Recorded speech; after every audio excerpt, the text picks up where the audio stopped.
Hello, everyone. This is Subheshu Sinha, and you are watching Indian Masterminds. We have gathered here to engage in a thoughtful and informative conversations with Mr. Kamlesh Kamal, who is a deputy commandant in ITBP and is currently posted in Jabalpur, Madhya Pradesh, a renowned author and a prominent figure in various organizations, including the Nationalist Writers Association, Matribhasha Unayan Sansthan, and Bharat Sanskriti Trust. Mr. Kamal serves both as a dedicated writer and a genuine patriot for the nation. His book, Operation Bastar Prem Aur Jang, has not only been published, but has soared to bestseller status with 3 editions released in just 1 year. Mr. Kamal has received the Vishnu Prabhakar Samman for his remarkable contribution in various fields this year and is also known as a flag bearer of the Hindi language. During the COVID-19 pandemic, he assembled a dedicated team and extended assistance to numerous underprivileged individuals nationwide.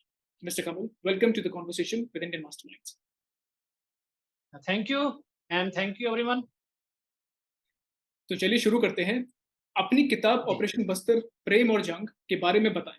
सबसे पहले Indian masterminds को जितने लोग अभी देख रहे हैं या जितने लोग आगे देखेंगे, उन सभी को मैं प्रणाम करता हूं, उन सबका अभिवादन करता हूं। उसके बाद शुभेच्छा जी, आप बहुत अच्छा काम कर रहे हैं। इंडियन मास्टरमाइंड का जो ये एम है, मोटो है कि you are bringing out the best of the bureaucrats, और उसको आप एक तरह से पब्लिक के बीच में ला रहे हैं, उनके वर्क को आप दिखा रहे हैं। इससे people will definitely get motivated. आप अगर ऑपरेशन बस्तर के बारे में जानना चाह रहे हैं, अच्छी बात है, क्योंकि अभी जो है पिछले 2-3 वर्षों से ऑपरेशन बस्तर की सफलता का आकलन किया जा रहा है। कई पीएचडी उस पर हो रहे हैं, 5 पीएचडी उस पर हो रहा है ऑपरेशन बस्तर। साथ ही देखिए, ऑपरेशन बस्तर प्रेम और जंग जो मेरा नॉवेल है, उसके बारे में इतना बताऊं कि जब मैं तैनात रहा बस्तर में, ये किताब ऐसे नहीं लिखी गई है कि चलो ठीक है, जाकर के हम किसी गेस्ट हाउस में बैठे बस्तर के और किताब लिखने लगे। इस किताब को लिखने के लिए मैं बस्तर में जब तैनात रहा, तो मुझे लगा कि यहाँ का बेस्ट क्या हो सकता है। तो मेरे अंदर, चूंकि मैं पहले से साहित्य में था और मेरी तैनाती बस्तर में हुई, तो बस्तर से एक प्रेम हो गया, प्यार हो गया। और इस किताब में आप उसको देखते हैं जो जीवंत अनुभव है, जो फर्स्ट हैंड एक्सपीरियंस है। It's not that I had to write something and I wrote. No, it was like I was in love with Bastar, and it get manifested in this very particular novel. तो बस्तर की जो संवेदना, जो 3 साल में वहां रहा हूँ, कभी पुलिस वाले की तरह घूमा हूँ, तो कभी मैं ड्राइवर और कभी पत्रकार की तरह भी घूमा। जो 3 years I spent over there, तो वहां की संवेदना, वहां के चप्पे चप्पे से मैं वाकिफ हूँ। तो जो इलाका है बस्तर, उसके प्रति वहाँ के लोगों की संवेदनाएँ, लोगों की समझ, इन सबको देख, सुन, समझ करके मैंने इस उपन्यास को लिखा है। तो ये गेस्ट हाउस में बैठकर लिखी गई किताब नहीं है। दूसरी बात, कुछ लोग क्या करते हैं, आपको पुलिस का साइड दिखाएँगे, नक्सली साइड नहीं दिखाएँगे। कुछ लोग आपको जो लेफ्ट आइडियोलॉजी को देखते हैं, वो नक्सल के पॉइंट ऑफ व्यू से तो देखते हैं, जिसको हम लोग साहित्य में कहते हैं पीओवी, पॉइंट ऑफ व्यू। तो नक्सलाइट पॉइंट ऑफ व्यू से वो नॉवेल लिखते हैं और वहाँ पुलिस का पक्ष नहीं देखते हैं। ये जो किताब हमने लिखी, इसमें हमने बैलेंस रखा, दोनों के हमने पाठकों के समक्ष दोनों को रख दिया है। अब पाठक तय करें कि वो किसके साथ। मैंने दोनों के पॉइंट को उसी तरह रखा है, और जितने भी लोगों ने पढ़ा है, तो सबने ये कहा है कि आपने पिक्चर को बिल्कुल 360 डिग्री में रखा है। एक होलिस्टिक अप्रोच यहाँ पर दिखेगा आपको, और शायद यही कारण है कि 3 साल अभी हो गए हैं और किताब के लगभग 20 रिप्रिंट हो गए, 3 एडिशन आ गए, चौथा आने वाला है। अभी किताब अभी भी आउट ऑफ स्टॉक है और चौथा एडिशन आ रहा है।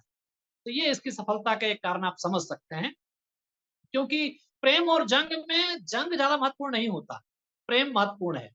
तो this is a beautiful piece of work, love story है, लेकिन आप नक्सल समस्या को बहुत डीप पे जाके समझ सकते हैं, and you will get connected कि क्या है, कैसे चल रहा है पूरा जो ऑपरेशन बस्तर है।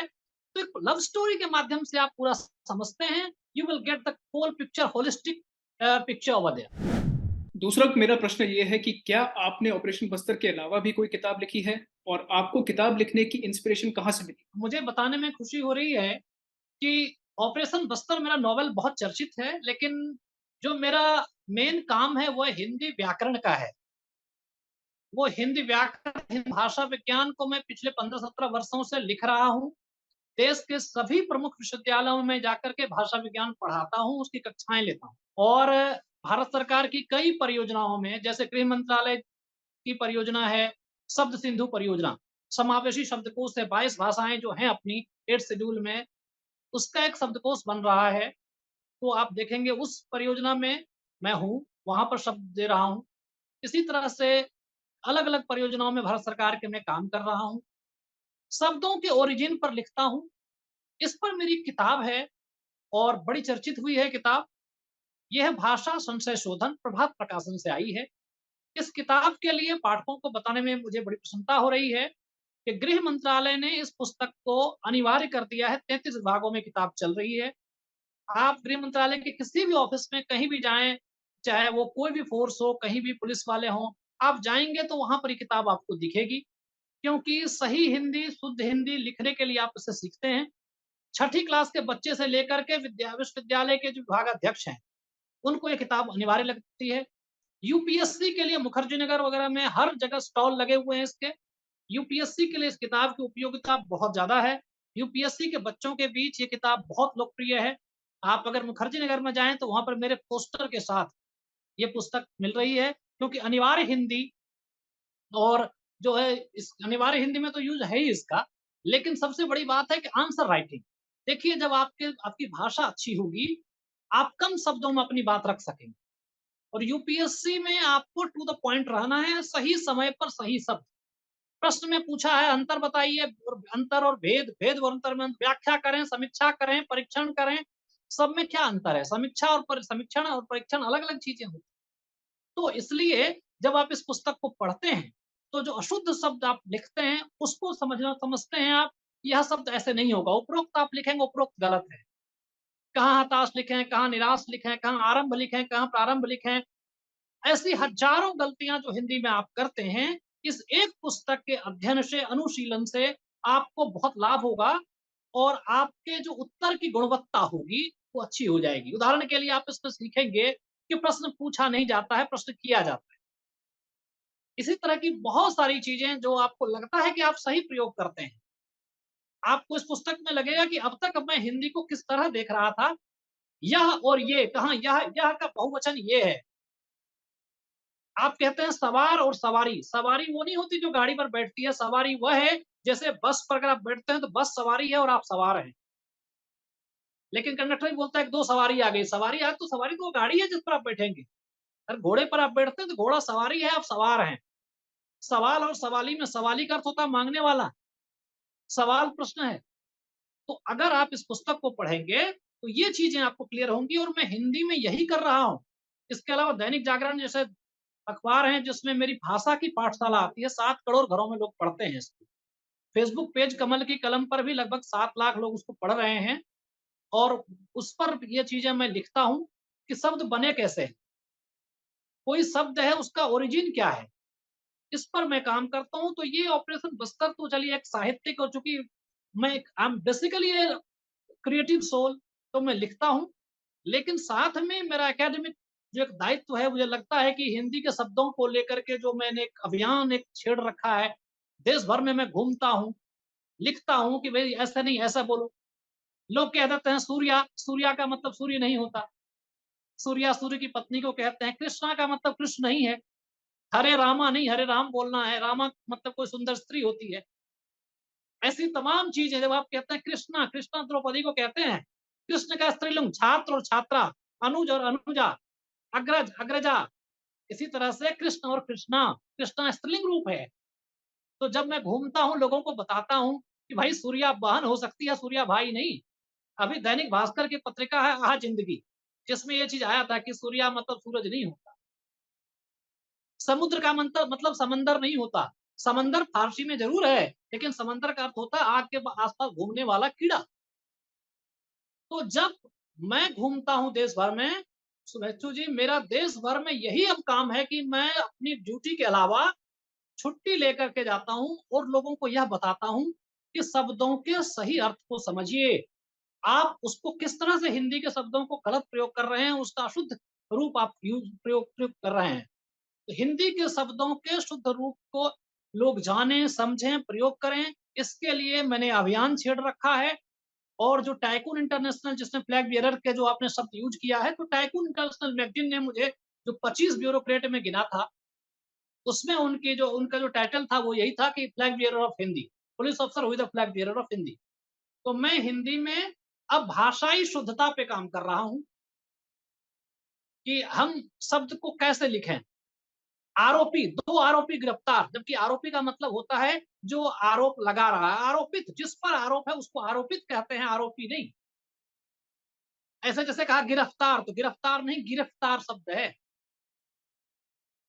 ऐसे हजारों शब्द हैं जो हम अशुद्ध प्रयोग कर रहे हैं और मैं कमल की कलम जो मेरा फ़ेसबुक पेज है, उस पर प्लस अखबारों में, जैसे मैंने कहा आपसे कि जागरण में तो स्तंभ ही है मेरा भाषा की पाठशाला। इसी को मैं लिख रहा हूँ, विश्वविद्यालयों में जाकर बच्चों से बात करता हूँ, छात्रों से बात करता हूँ, यूपीएससी की संस्थाओं में जाता हूँ और कहता हूँ कि जो बच्चे तैयारी कर रहे हैं, कम से कम उनको पता तो लगे कि वो कौन-सी हिंदी लिख रहा है। आलोचना करनी है और समीक्षा करनी एक चीज़ नहीं है, तो क्या अंतर हो सकता है? क्योंकि यूपीएससी की जब तैयारी है, स्टेट पीसीएस की परीक्षाएँ हैं, व्याख्याता की तैयारी कर रहे लोग हैं। देखिए यूपीएससी के जो बच्चे होते हैं यही लोग, अगर कहीं असफलता मिल जाती है या ऐसे भी दूसरी जगह परीक्षा की तैयारी करते हैं, तो वहाँ पर मैं सिर्फ़ अगर देश के लाखों बच्चों के लिए मार्गदर्शन दे रहा हूँ निःशुल्क और हिंदी में जो उनके उत्तर लिख रहे हैं, इसकी गुणवत्ता को बढ़िया करने के लिए मैं प्रयास करता हूँ। मुझे लगता है कि यह शायद मैं देश के लिए कुछ और योगदान दे पा रहा हूँ, कर पा रहा हूँ। योगदान दिया नहीं जाएगा, योगदान किया जाएगा। तो योगदान कर पा रहा हूँ, ये मुझे मेरा सौभाग्य है। मेरा तीसरा क्वेश्चन ये है, क्रिमिनल्स को पकड़ने, क्राइम केसेस सॉल्व करने और वायलेंस रोकने वाले पुलिसमैन काफी हार्श माने जाते हैं, जबकि नॉवेलिस्ट और पोएट्स काफी सेंसिटिव होते हैं। How do you manage the two opposites? Okay, देखिए बेसिकली अ, हर आदमी साहित्य कहते हैं साहित्यस्य भावमिति साहित्यम, सहित का भाव, सबको साथ लेकर चलने का भाव। और बेसिकली आप या तो सेंसिटिव होते हैं या नहीं होते। आप कोई नौकरी में जाते हैं, इससे पहले भी आपका एक सेल्फ है ना। नौकरी में आने के पहले, जॉब में आने के पहले, यूनिफ़ॉर्म पहनने के पहले भी मेरा एक लिटरेरी सेल्फ था। मैं पिछले कई वर्षों से लिख रहा था, मैं बच्चों को तब भी पढ़ा रहा था। तो अगर मैं यूनिफ़ॉर्म पहन लेता हूँ, तो मेरा लिटरेरी और सेल्फ वो जो है डिमिनिश नहीं होता, गायब नहीं हो जाता है। बल्कि it gives me more sense of responsibility, sensitivity. It instils in me some sense of responsibility toward the society at large. मुझे लगता है कि मुझे वो समझ है कि अगर मैं बस्तर में जाऊँ तो बंदूक चलाने के अलावा क्या मैं वहाँ की संवेदना को भी महसूस करूँ। जेन्युइन प्रॉब्लम क्या है? It it has opened the new horizon कि आपने वर्दी पहन के देखा कि दोनों साइड की चीज़ों को आपको दिख रही है ठीक। तो ऐसा है कि आपके अंदर का जो लिटरेरी सेल्फ है, जो आपका एक आपको आपके अंदर जो क्रिएटिव सोल है, वह तो कहीं और चाहता है कि ठीक है हम अगर ड्यूटी करते समय सख्त हो जाएँ। इसको कहते हैं मृदु मृदु भावे दृढ़ कृत्ये। मृदु भाव के साथ कठोर कार्य कर लेना। मृदु भावे दृढ़ कृत्य, कर्तव्य में दृढ़ता और भावनाओं में मृदुता या मार्दव, ये जो चीजें हैं अगर आपने, चूंकि बच्चे को जब हम जैसे डांटते हैं लेकिन भीतर से स्नेह करते हैं, आप जब ड्यूटी करते हैं यूनिफॉर्म पहनते हैं तो कर्तव्य में दृढ़ता चाहिए, शरीर में शक्ति चाहिए, एक्शन आपका बोले, लेकिन आपको जोर से चिल्लाने की जरूरत नहीं है। Raise your reason not your voice, इसलिए कहते हैं तार्किक रह करके, संवेदनशील रहकर, सेंसिटिव होकर आप लोगों की समस्या को और अच्छी तरह समझते हैं। और जब आप साहित्य की सर्जना कहते हैं, देखिए सृजन नहीं, सृजन एक अशुद्ध शब्द है। तो कई लोग कहते हैं साहित्य सृजन नहीं बोलना चाहिए, सृज धातु से सर्जन बनेगा, सृजन नहीं। तो जब आप साहित्य की सर्जना करते हैं, तो एक मृदु भाव से जब आप करेंगे तो आपके अंदर चाहे आप वर्दी पहने ना पहने, कोई कुल्हाड़ी चला करके भी कोई, और अपने यहाँ तो भक्ति भक्ति कवि हुए हैं, जूते बनाते हुए भी लोगों ने मतलब जूते बना रहे हैं और वो भक्त कवि हैं। अपने यहाँ तो ऐसे जुलाहे हैं, वो भक्त हुए हैं। कोई जुलाहा, कोई को मोची, अपने यहाँ वो भी हुए हैं, बड़े कवि। तो सेंसिटिविटी जो है, इसके लिए आपको यूनिफ़ॉर्म कोई ये बहाना नहीं हो सकता कि यूनिफ़ॉर्म आपने पहन लिया, तो आप उसको बैलेंस नहीं कर सकते, मैनेज नहीं कर सकते। मुझे तो लगता है it's all about your priorities, आप कैसे प्रायोरिटी करते हैं। खैर इस पर भी हम बात करेंगे। मेरा चौथा सवाल ये है, you balance your roles as deputy commandant, an author, a teacher and an active social worker, और मुझे यकीन है कि ये सब आसान तो बिल्कुल नहीं होता होगा। So please tell us, how do you make sure everything works smoothly together? Okay, exactly जहां से मैंने छोड़ा वहां से आपका ये सवाल आ गया, अच्छा लगता है। तो देखिए it's all about what I said कि इट्स ऑल अबाउट प्रायोरिटीज। कि जब आपके घर में आग लगी हो तो आप फायर ब्रिगेड को फोन नहीं करेंगे, एम्बुलेंस को फोन करते हैं। तो एम्बुलेंस को आप सबसे पहले किसको कहें, इंश्योरेंस को भी नहीं करेंगे, आप सबसे पहले करेंगे फायर ब्रिगेड को फोन। अगर आपके अंदर प्रायोरिटी नहीं है तो आप इंश्योरेंस कंपनी को फोन करने लगेंगे। तो जब आप नौकरी करते हैं, जब आप वर्दी पहन ली, जिस समय आपने वर्दी पहनी है, पहली ड्यूटी आपको अपनी वर्दी के लिए है। जब आप बच्चे के साथ खेल रहे हैं तो पिता बन जाइए, पत्नी के साथ हैं तो पति बन जाइए, जब आप मंदिर में पूजा कर रहे हैं तो भक्त बन जाइए, याचक बन जाइए। एक आदमी कहते हैं कि किसी एक आदमी भी होते हैं हजार 10-20 आदमी, जिसे भी देखना कई बार देखना। मल्टी डायमेंशनल फैसेट्स होते हैं, मल्टी डायमेंशनल अप्रोच के साथ किसी व्यक्ति को देखना चाहिए। मान लीजिए कि मेरा एक काम है जिसमें मैं वर्दी पहनकर अपनी ड्यूटी कर रहा हूँ। वहां पर मैं एक एडमिनिस्ट्रेटर हो सकता हूँ, वहां पर मुझे सूझबूझ एनालिटिकल स्किल मेरा वहां चाहिए। लेकिन जब मैं अपने बच्चे से खेल के साथ खेल रहा हूँ, वहां पर एनालिटिकल अप्रोच नहीं चलेगा। वहां पर मुझे तो एक मतलब एक कंपैशन के साथ, अफेक्शन के साथ वहां रहना है।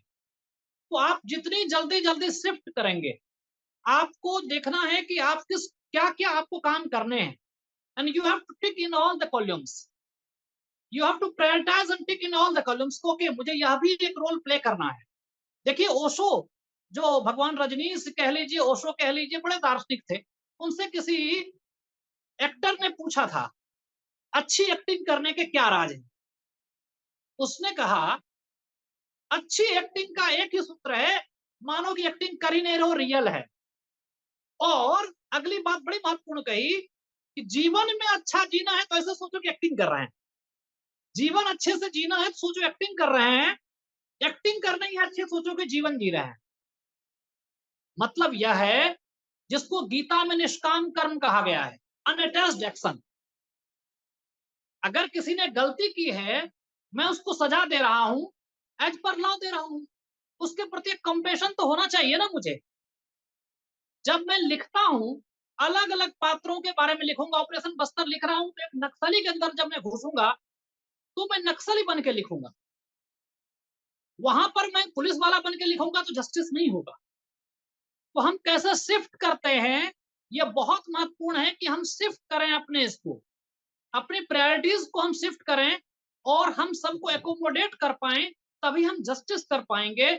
और यह ज्यादा सेंसिटिव होना, रिक्वायरमेंट को अच्छे से समझना भी है। अगर आप ज्यादा सेंसिटिव हैं तो रिक्वायरमेंट को अच्छे से समझते हैं, कहाँ की क्या डिमांड है। और अगर आप रोज अपने आप को ग्रो करते हैं, इवॉल्व करते हैं, if you keep on growing yourself, evolving yourself, then you will be able to meet all the expectations that has come to you, that has come your वे।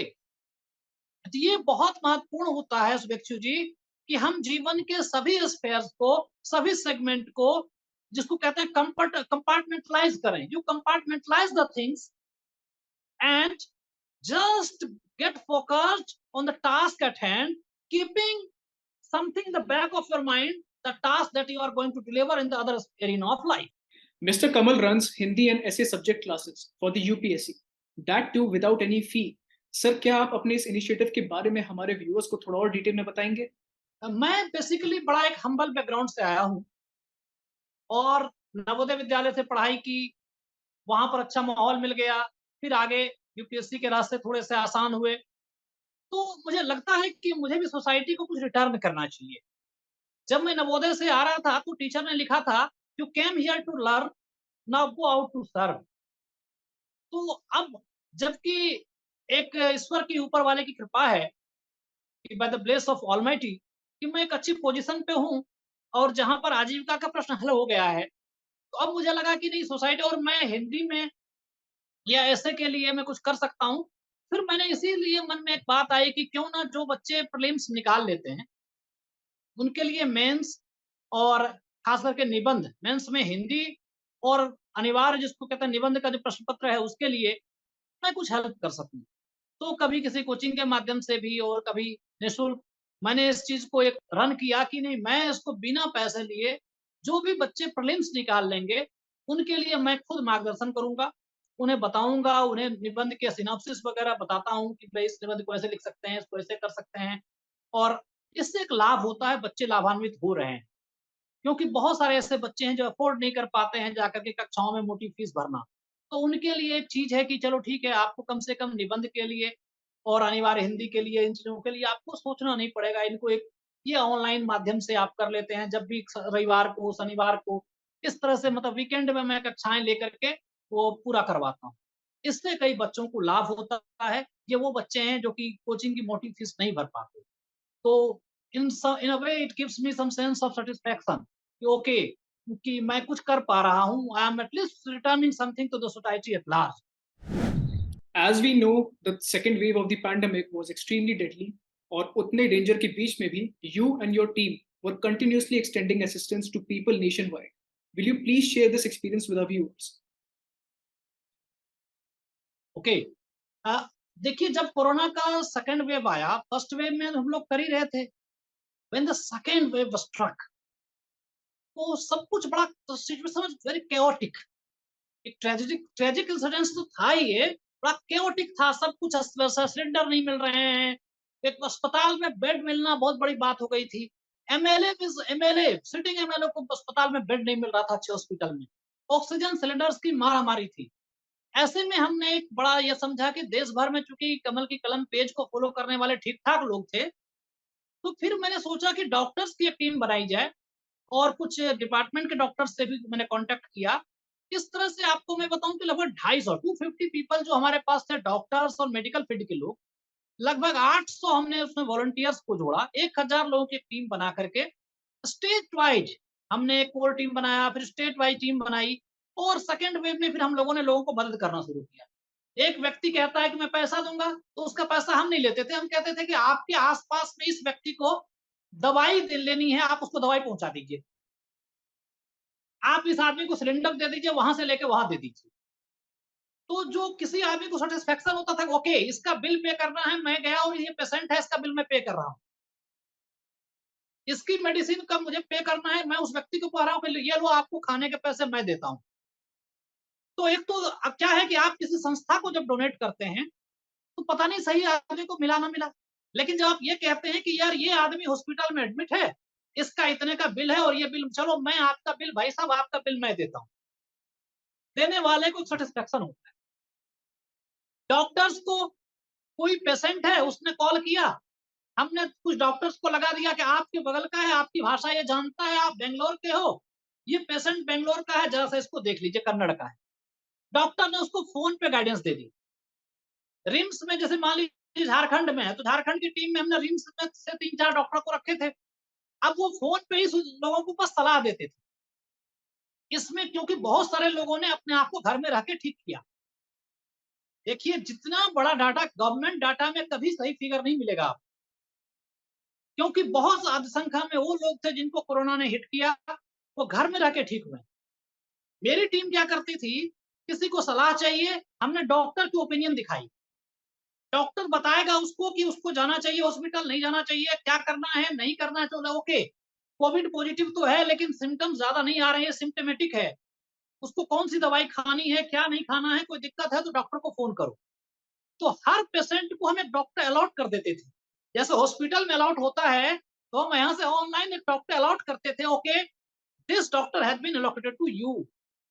आप इस डॉक्टर पे फ़ोन से guidance लीजिए, free of cost, no money was involved. और हमने इसमें प्रतिदिन बहुत सारे लोगों को बेड दिलाना और तमाम हॉस्पिटल के डॉक्टर हमें बताते थे कि सर हमारे हॉस्पिटल में 2 बेड खाली हो रहा है। सर इस पेशेंट का एक पेशेंट था बेड नंबर इतने पर उसका डेथ हो गया है जिसका मतलब ये बेड अब खाली होगा। सॉरी टू से लेकिन दिस वाज़ द कंडीशन कि कुछ लोग वेट करते थे कि कोई मरेगा तो फिर बेड खाली होगा। और हमें डॉक्टर्स बताते थे सर फला नंबर बेड पर एक डेथ हो गया है तो अब ये बेड खाली होगा तो यहाँ आपका पेशेंट आ सकता है। और पेशेंट हैप्पी होता था दूसरा कि चलो हमें बेड मिल जाएगा। अभी कोरोना बीत गया है तो हम इस पर बात कर रहे हैं बहुत दिन बाद, तो हो सकता है कि जिन लोगों की मेमोरी थोड़ी-सी कम हो, वो कनेक्ट नहीं कर पाएँगे, लेकिन बहुत सारे ऐसे लोग होंगे जो उसको कनेक्ट कर पा रहे हैं कि मैं क्या कह रहा हूँ। So this was the picture, this was the condition, and still when I'm talking about these things and I'm sharing my memories, my eyes are moist. मैं आज भी कह रहा हूँ कि मुझे आज भी बहुत दर्द होता है। वो दिन थे और आज मैं बात नहीं करना चाहता उस बारे में। आप ये सोचिए कि ये इस तरह का सीन था, वो दिन दोबारा ना दिखाए कभी। What has been the highlight of your career in the armed forces? Any memorable incident जो आप हमारे साथ शेयर करना चाहते हैं? देखिए, जो काम करना चाहिए आदमी को ना, यू शुड गिव योर 100%। जो हम काम करें उसमें 100% देंगे। अगर मुझे अभी किसी के साथ घूमने जाना है, तो मुझे उसके साथ बाहर वॉक करना है अगर अपने परिवार के साथ, तो मैं ज़रा खुल के घूमूँ। नौकरी करनी है तो उसको 100% करें। जैसे आपने देखा ही कि बस्तर ही गया तो मैं इतना डूब गया उसमें, उस पर एक उपन्यास आ गया। इसी तरह से कहीं पर भी मतलब जहाँ भी मेरी तैनाती रही, मैं लद्दाख में भी रहा हूँ और इस तरह के मतलब एक मेरे साथ रहा है कि ट्रेनिंग सेंटर्स और ऐसी-ऐसी जगह मेरी तैनाती रही है और हर जगह मैंने परफ़ॉर्म किया है। हर जगह अपनी ड्यूटी जो है अपने होल हार्टेडनेस के साथ अपना 100% दिया है और कभी भी मैंने कुछ बचा के नहीं रखा। ऑल आउट जिसको कहते हैं ना 100% अपना दे दिया। I had always given my 100% to whatever I did and whatever I do right now. अगर मैं हिंदी में भी देता हूँ तो मेरा 100% है। ये 99 पॉइंट देखिए एक कागज़ है, पूरे दिन धूप में रख दीजिए आग नहीं लगेगी। कागज़ को लेंस के सामने रख दीजिए 1 मिनट में आग लगती है। This is the power of concentration. इसलिए हम जब भी कोई काम करें, मुझे लगता है कि अपना 100% देकर के काम करना चाहिए। इसके परिणाम मिलते हैं, इसके परिणाम मिले हैं। Remarkable journey as a writer, a soldier, and a compassionate social worker shows the power of dedication and determination to make a positive impact on our communities. We are truly grateful for his contributions and the valuable insights he has shared with us today. We appreciate you, Mr. Kamal, for sparing some time to have this conversation with us. Thank you, sir. Thank you very much.